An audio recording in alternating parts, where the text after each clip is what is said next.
The laugh came from behind the green baize door at the end of the corridor, and it stopped Lady Dorothea Mervale in her tracks so completely that her companion nearly collided with her from behind. It was not a loud laugh.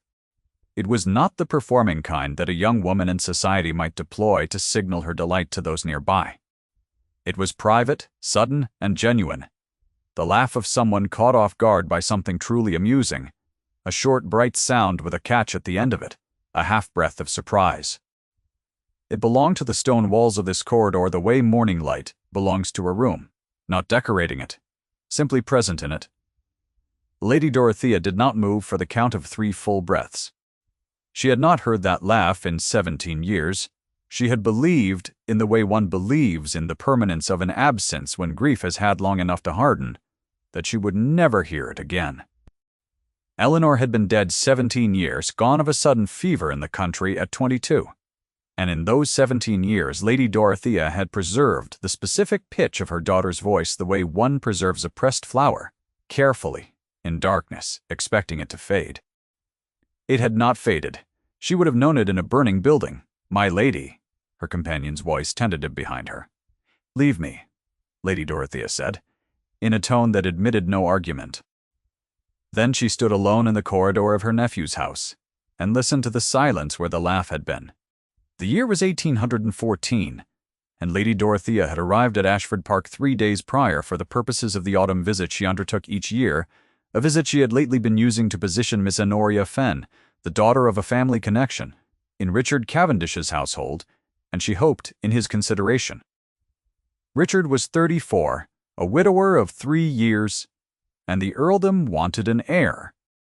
These were, in Lady Dorothea's estimation, facts of equal weight. They were practical, they were pressing, and they were the sort of things she had always known how to manage. She had not come to Ashford Park to hear ghosts. Cecily Marsh had been employed at Ashford Park for 11 months, a fact she could state with precision, because precision was one of the few things she owned. She knew the count of her weeks in service the way she knew the inventory of her small room at the top of the house, carefully, without sentiment, because the knowledge of exactly where one stood was the only reliable floor in a life that had otherwise offered very little to stand on. She was 23 years old. She had been a parlour maid for 18 months in total, having come to Ashford Park from a household in Derbyshire that had dissolved when its mistress died.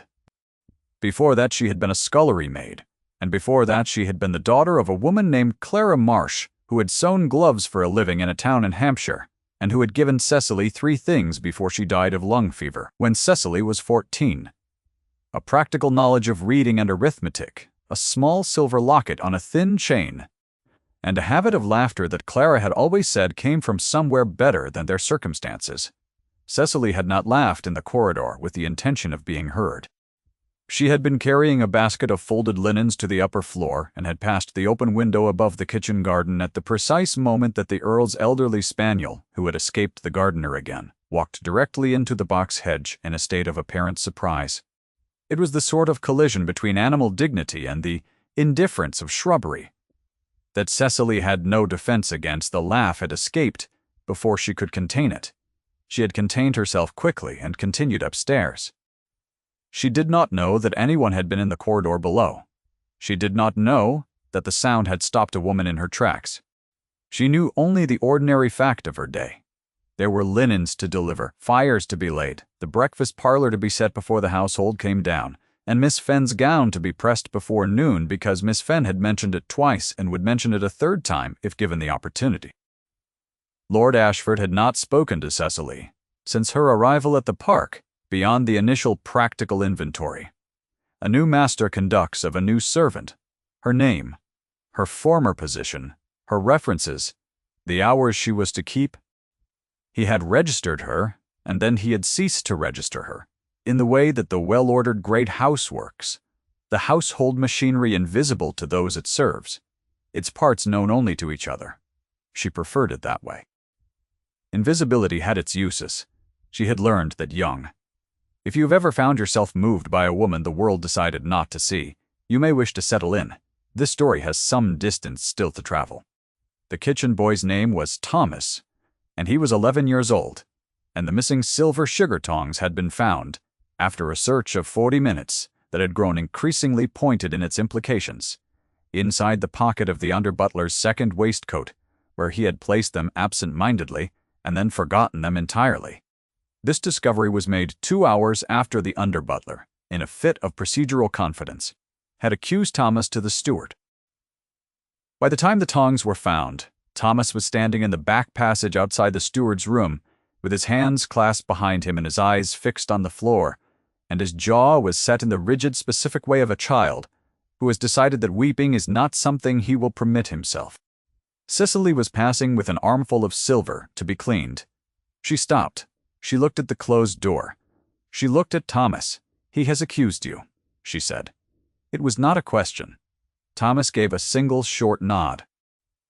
Cicely set the silver down on the hall table. She knocked on the steward's door. When she was bid enter, she went in, and she told Mr. Sizzle Dent, Hartley, the steward, with quiet and specific directness, that she had been in the upper corridor that morning, and had passed the under-butler on his way to the linen press, and that she had distinctly seen him pocket something from the breakfast tray as he passed it, though she had taken it at the time for a pastry rather than a serving implement, and had not thought to remark on it. Mr. Hartley looked at her for a long moment. He was not accustomed to parlor maids, providing testimony in steward's inquiries. He was also not accustomed to being looked at with quite that quality of frank composure by anyone below the rank of housekeeper. He sent for the under-butler. The under-butler's second waistcoat was produced. The tongs were found. Thomas was released. Cicely retrieved her silver and continued to the cleaning room. She did not look back, and she did not see the figure who had paused at the far end of the corridor, who had come in from the east door, still in his riding coat, who had heard the exchange through the half-open door, without intending to, and who now stood with his hand on the doorframe in a stillness that had nothing procedural about it at all. Lord Ashford did not go into the steward's room. He went upstairs, and removed his riding coat, and stood at his window looking down at the stable yard for longer than he had intended to stand anywhere that morning. He was not given to examining his own responses. He had found, in the years since his wife died, that the interior was better left undisturbed, like a room whose occupant has gone and whose furniture it would be a mistake to rearrange. He conducted his life from the surface, the earldom's business, the tenants, the accounts, the necessary social performances of autumn visits and dinner parties, and Miss Fenn's careful presence in his drawing-room. He did not reach for more than the surface required. But the parlour-maid's voice in the corridor had been exact. Not raised, not performing.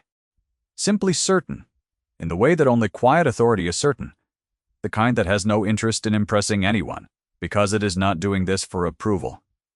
He thought about it for 2 days before he went to the library. He had not intended to find anyone there. The library at Ashford Park was his space.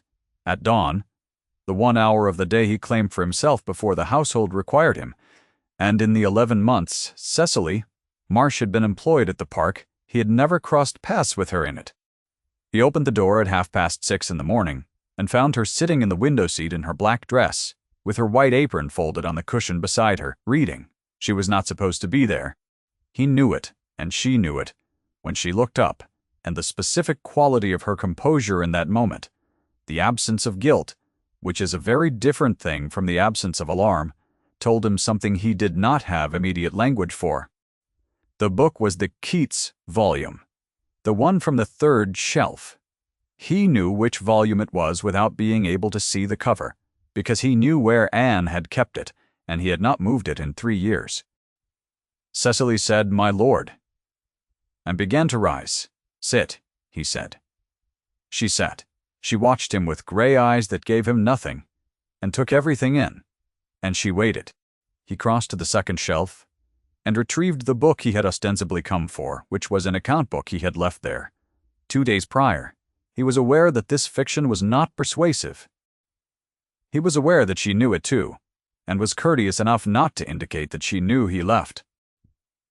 He stood in the corridor outside the library door for a moment, with the account book under his arm, and understood, with the specific clarity that comes from a long period of not understanding anything, that he was in some difficulty. Lady Dorothea had meanwhile been conducting her investigation with the care of a woman who has learned over 6 decades that the things one needs to know are rarely volunteered.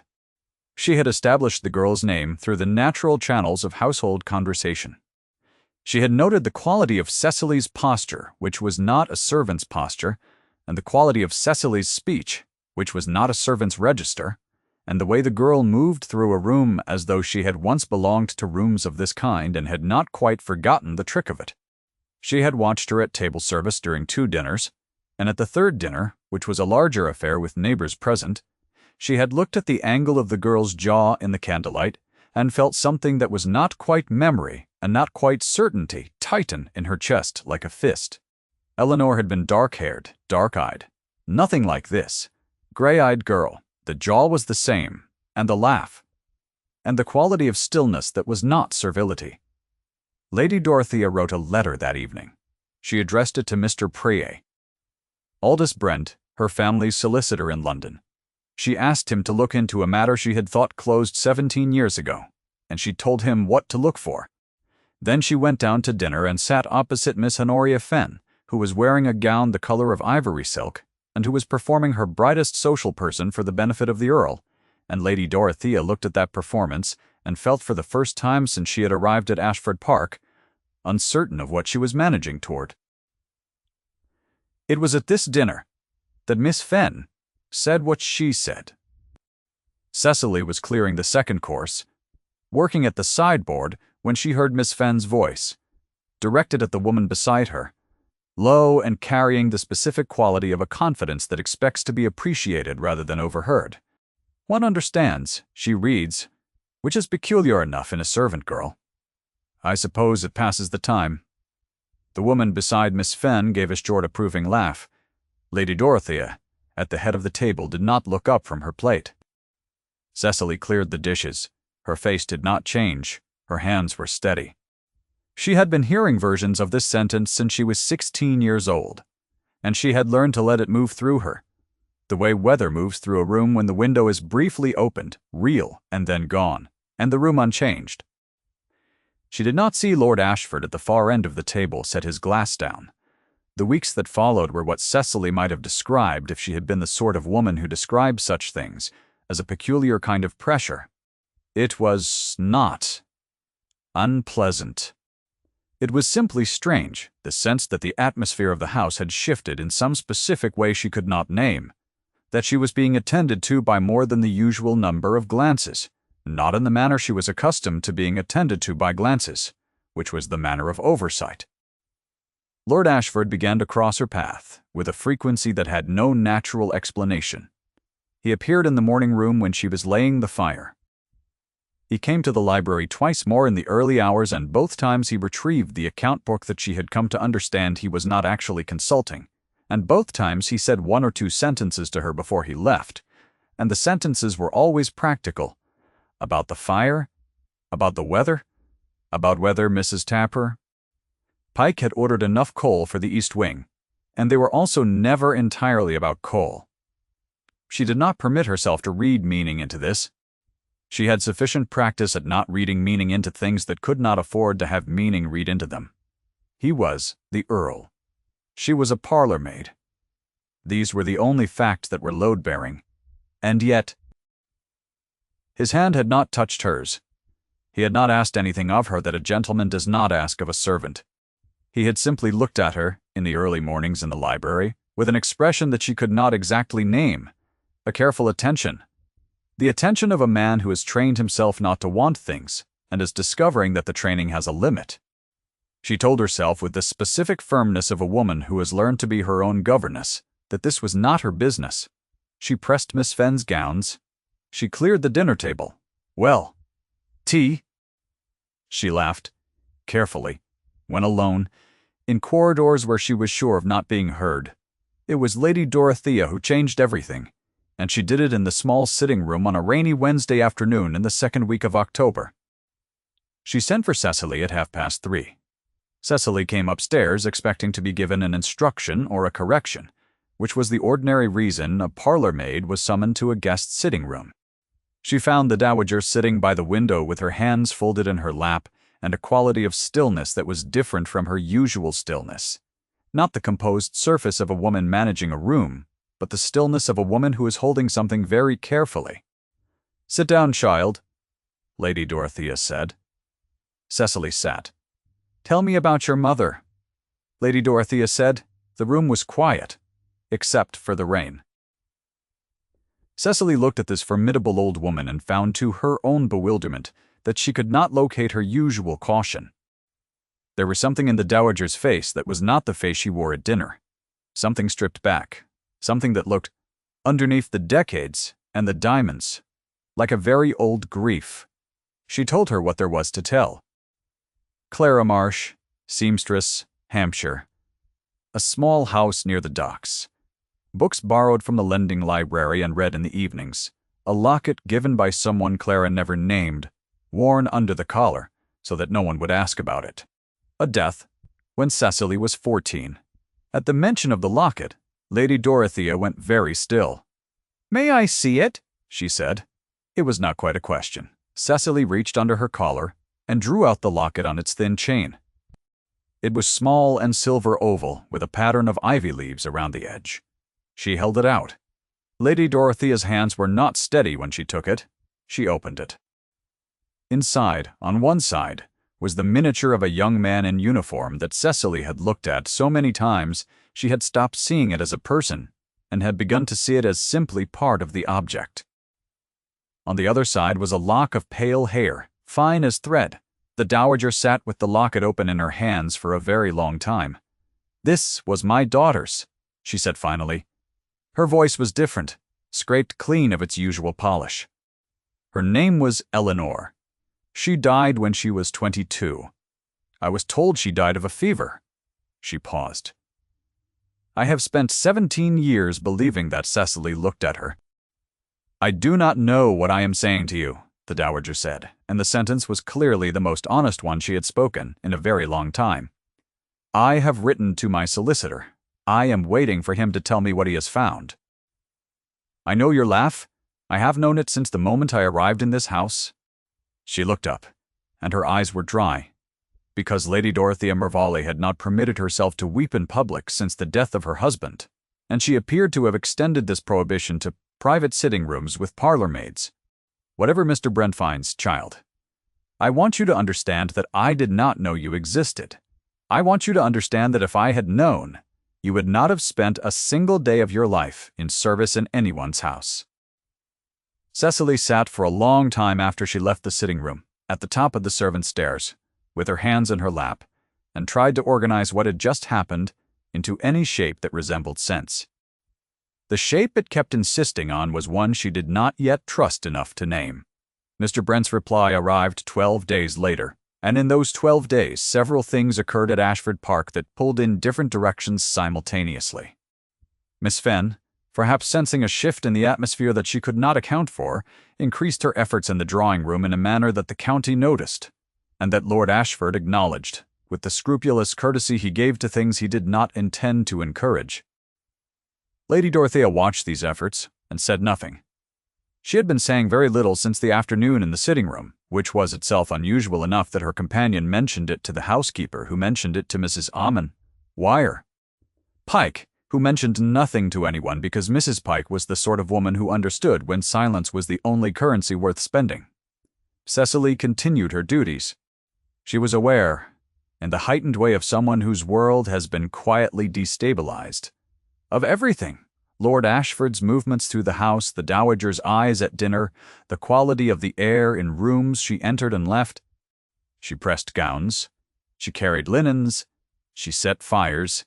She permitted herself, in the small room at the top of the house, to take the chain from her neck and look at the locket for longer than she usually did. She did not know what to hope for. She had spent 9 years not hoping for specific things, because specific hope had a specific cost, and she had always had more use for her composure than for her wishes. It was at the garden party, an outdoor entertainment for the neighboring families on a cold, bright Saturday in mid-October, that she heard the third voicing of the sentence she had learned to expect. She heard it second-hand. From one of the kitchen maids who had been collecting cups from the south terrace, Lady Pexton, a stout woman in a yellow pelisse, had noted the Earl's apparent awareness of the parlourmaid's movements across the lawn, and had remarked to her companion, with the pleasant assurance of a woman who has never had to consider whether her opinions require evidence, that it was curious what these great men allowed to distract them from perfectly suitable arrangements, and that for her part, she had never understood what a man of the Earl's standing could find of interest in a servant girl. Cicely listened to the kitchen maid's account, and then said, "Thank you, Mary," and went back to carrying cups from the terrace, and did not stop moving until she reached the kitchen corridor, where she set down her tray and stood very still with her back against the stone wall and breathed.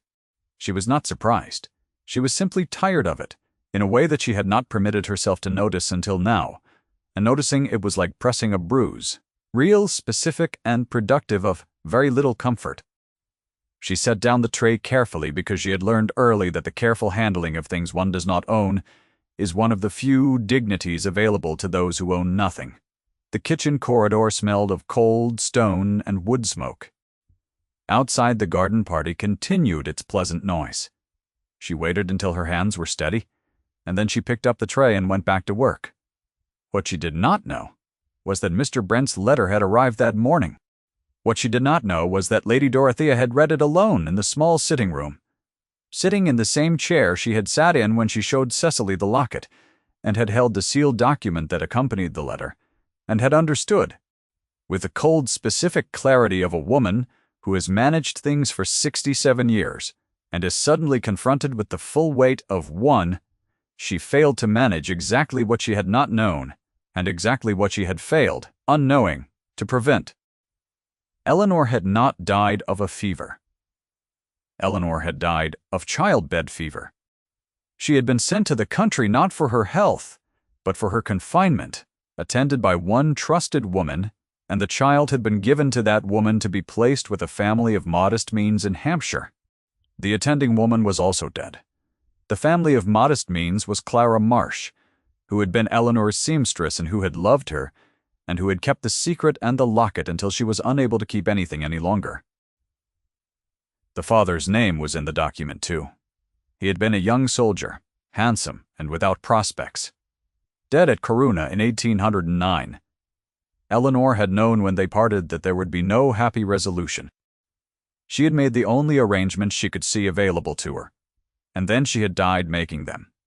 Lady Dorothea sat with the document for 20 minutes. Then she rose and smoothed her skirts and went downstairs.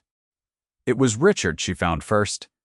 She asked to speak to him privately, in the library, away from the garden party. He came and he listened, and when she had finished speaking he was quiet, for long enough that she understood the silence was not confusion but reckoning. "She is Eleanor's daughter," he said. "Yes." "She has been in this house for 11 months. "Yes." He looked at the shelf of books to his left, and his jaw was the color of carved stone, and his hands were very still at his sides. "And you want her dismissed?" "I want no scandal for this family," Lady Dorothea said. She heard the sentence leave her mouth, and felt, even as it did, the specific taste of the wrong thing being said. "I want time to manage this properly. If the girl is sent to a good situation elsewhere while I make the appropriate arrangements, a settlement, a respectable establishment—" "No," Richard said. The word was short and clean. She looked at him. He was looking at the shelf. "No," she said. "You are asking me to dismiss a woman who has done nothing to deserve it," he said, "in order to manage a secret that was kept from both of us." "No, Richard." Her voice carried its full weight. "She is a parlor maid. She cannot simply remain." "No," he said again, in the same tone. "She cannot simply remain as a parlor maid." He left the library. He went back to the garden party. Lady Dorothea stood alone in the library with the sealed document in her hands and understood, with the specific quality of recognition available only to a woman who has been managing outcomes for 6 decades, that she had been managing the wrong outcome. She had given the order, though, before she understood this fully. She had spoken to Mr. Hartley on her way down from the sitting room not 1 hour ago, before she spoke to Richard. The notice had already been given. Cecily was packing her trunk. She had been doing it for 40 minutes, with the methodical composure of a woman who has packed her own trunk 3 times in 9 years, and knows the particular discipline required. The practical things first, the rest in order after, the feelings to be attended to at a later time, when there is somewhere to have them. Her room at the top of Ashford Park was not a very large room, but she had made it hers in the small ways available to her, a book on the sill, a sprig of dried lavender from the kitchen garden above the door, the locket warm on its chain, and she was aware as she folded her second dress that she was also packing these things away. Not into the trunk, but into the part of her that keeps inventory of losses. She had not been told why. She had not asked. The notice had come through Mrs. Pike, who had delivered it with a quality of discomfort that told Cecily the housekeeper was not its originator, and Cecily had received it with a nod and gone upstairs. She understood. She had in some register below thought, been bracing for it. What she had not anticipated was the sound of feet on the servants' stairs. At 5:30 in the afternoon, not the housekeeper's step, which she knew, and not a maid's, which she also knew, but a heavier step, measured and deliberate, that she had only heard in the library at dawn. She turned from her trunk, and Lord Ashford was standing in the doorway of the small room at the top of his house, still in his outdoor clothes, with mud on his boots and his hat in his hands. She looked at him. She did not rise. "I did not give that order," he said. She said nothing. The quality of her stillness was the careful kind. "Lady Dorothea gave it before I had spoken to her. It will be rescinded." He stopped. He looked at the half-packed trunk. Something crossed his face that was not quite the carved stone expression she had catalogued over months of early mornings. "I am sorry you were put to this, my lord," she said. "It is her house." "It is not," he said, and the correction was quiet but absolute. "It is mine." He did not move from the doorway. He turned his hat once in his hands, the habit of a man who has not quite learned to stand still with his feelings, and she watched him with the gray eyes that had always seen more than she was supposed to see. "Miss Marsh." She waited. "Will you come downstairs," he said, "when you are ready? There is something I should like you to hear." She came down. The entrance hall at Ashford Park was not a ballroom. It was a wide, stone-floored space, with a staircase on the south side, and on the afternoon of the 15th of October, it contained, through the ordinary collision of a country house's afternoon, a small and sufficient number of witnesses. Mrs. Pike was there. The under-butler was there. 2 of the upstairs maids stood near the drawing-room door. Miss Fenn was on the stairs with her companion, and Lady Dorothea stood near the foot of the steps, holding Cecily's locket in both hands, which was where Cecily had left it when she came down, in an act that had been both practical and deliberate. Lord Ashford was already in the hall. He had not rehearsed what he meant to say. He was not a man who rehearsed. He had conducted his entire 3 years of widowhood on the principle that the surface managed carefully would hold. He had stood in the library that morning, looking at the shelf that still held Anne's Keats volume, and the parlor maid had been sitting in the window seat holding it as though it were a thing that could be lost. And the feeling that had moved through him then was not what he had expected, and he had not been managing it well since. Cecily came into the hall. She stood at the base of the stairs with her hands at her sides and looked at him, and the hall looked at them both. "Lady Dorothea," Lord Ashford said. The Dowager looked up from the locket. "I believe you have something to tell Miss Marsh," he said. Lady Dorothea looked at Cecily for a long moment. Whatever she had prepared to say had been reorganized by the afternoon's events into something she had not prepared at all. She was 67 years old. She had managed everything, and she had managed wrong, and the knowledge of it was in her face in a way that the hall saw, even if the hall could not quite name. "You are Eleanor's daughter," she said simply, across the quiet room. "You are my granddaughter. I did not know you existed, and I am sorry for every day of your life that the not knowing cost you." The hall was very still. Miss Fenn's face on the stairs did a number of things in rapid succession. Lord Ashford stepped forward. He stepped to where Cecily was standing, and he stood before her, and he looked at her face with the expression he had been not wearing for 11 months, The expression of a man who has been conducting a long and losing argument with himself about what his actual requirements are. "Miss Marsh," he said with the room at his back and the weight of every morning in the library between them, "is to be my wife." He did not raise his voice. "That is settled." The silence that followed was the good kind. Cecily looked at him.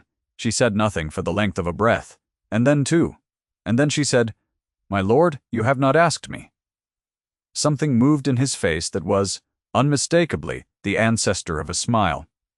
"I am asking," he said. She looked at him with the gray eyes she had always had, which were also Eleanor's eyes, which were also her own, which had always seen more than she was supposed to. She thought briefly of the locket's weight on its chain, of the library at dawn, of the kitchen boy Thomas, who was even now in the stable yard learning from the groom something useful about horses, of the small room at the top of the house with its book on the sill and its lavender above the door, which she had been in the process of disassembling and which she was now, she understood, not going to finish disassembling today. "Yes," she said. She said it quietly, the way she did most things, without performance. And Richard Cavendish, Earl of Ashford, extended his hand, and she placed her gloved hand in it, and the hall, Mrs. Pike, and the under-butler and the 2 upstairs maids and the cold autumn light through the windows, and Miss Fenn on the stairs with a face rearranging itself into something it had never had occasion to practice, the hall was witness to it. Mr. Brent arrived the following morning and spent 2 hours in the library with the sealed document, and with Lord Ashford and with Lady Dorothea, and the outcomes of those 2 hours were practical and were permanent, and would take some months to complete in their full procedural shape, but their direction was clear by noon. Cecily was included in the last half hour of it, and sat across from the solicitor and her grandmother and the man who had asked her a question yesterday afternoon, and listened to the language of legal arrangement with the same quality of attention she had given to the Keats volume, carefully, as someone who has had very few beautiful things and knows the correct way to hold them. She was not given to flights. This was not going to be a flight. This was going to be work of a different kind than the work she knew, but work nonetheless. And she was not afraid of work. Lady Dorothea, leaving the library, paused beside her in the doorway. "She would have loved you," the Dowager said, and her voice was stripped clean again, the way it had been in the sitting room. "She was very like you. The books, the composure, the laugh." She stopped. Cecily said, "I know almost nothing about her." "No," Lady Dorothea said. "You will, though." She put one hand briefly on Cecily's arm, the touch of a woman who does not touch easily and knows it. "You will." Winter came to Ashford Park in the first week of November. It came quietly, the way the best things come, a change in the light, more than a change in the temperature. The mornings grayer and more intimate, the fires lit earlier. Cecily had moved from the small room at the top of the house, but she had brought the dried lavender from above the door, and she had found a place for it in the window of the sitting room that had been assigned to her use, while the arrangements were concluded, and she learned what the arrangements were, and what her life was going to be, and the new shape it had taken. She was at the piano on an afternoon in mid-November when she heard Lady Dorothea's step in the corridor. She was not playing anything in particular. She had been taught the rudiments by her mother, who had been taught by Eleanor. It now turned out, though this knowledge was still new enough that it sat in her chest like something lit from the inside rather than something she had always known. She was picking out a melody with her right hand only, very quietly, while the gray winter light came through the window, and the fire in the grate made its small domestic argument with the cold. Lady Dorothea came in and sat in the chair by the fire. She did not say anything. She had not been saying very much. In the weeks since the hall and Mr. Brent and the document, she had been present, and she had been watching Cecily with the careful attention of a woman rebuilding something she did not have good blueprints for. Cecily played the melody a second time. From somewhere in the east wing of the house came the sound of a door, and then boots on the corridor floor, and then the particular quality of pause, outside a room that means someone is considering whether to enter. The door opened. Lord Ashford came in, and he looked at the piano, and he looked at the window, and he looked at Cecily with the face he had been wearing since the afternoon in the hall, which was the face of a man who has stopped having the argument with himself and has not yet determined what to do with the quiet that replaced it. He sat in the chair on the other side of the fire from Lady Dorothea. Cecily played the melody a third time. Then she laughed, very slightly at herself, at the absurdity of playing the same 3 phrases over and over in the presence of 2 people who were not going to mention it. And the laugh was private and sudden and genuine, the short, bright sound with the catch at the end of it, a half-breath of surprise at her own small private joke. Lady Dorothea went very still. And then after a moment she made a sound that Cecily had never heard from her, something unlocked and warm and old, the sound of a woman who has been holding something for 17 years, and has just, gently, set it down. Maid, na. It was almost in its way a laugh. Cecily kept playing. Outside, the first snow of the year was beginning, soft and unhurried, against the windows of Ashford Park. He sat by his fire and watched the woman who was going to be his wife and the woman who was going to be her grandmother, and said nothing at all, because there was nothing that the room required of him that words would have improved. The locket was warm at Cecily's throat. The lavender from the small room at the top of the house caught a little of the fire's warmth from the windowsill. She played on into the winter afternoon. The snow fell, and the fire held.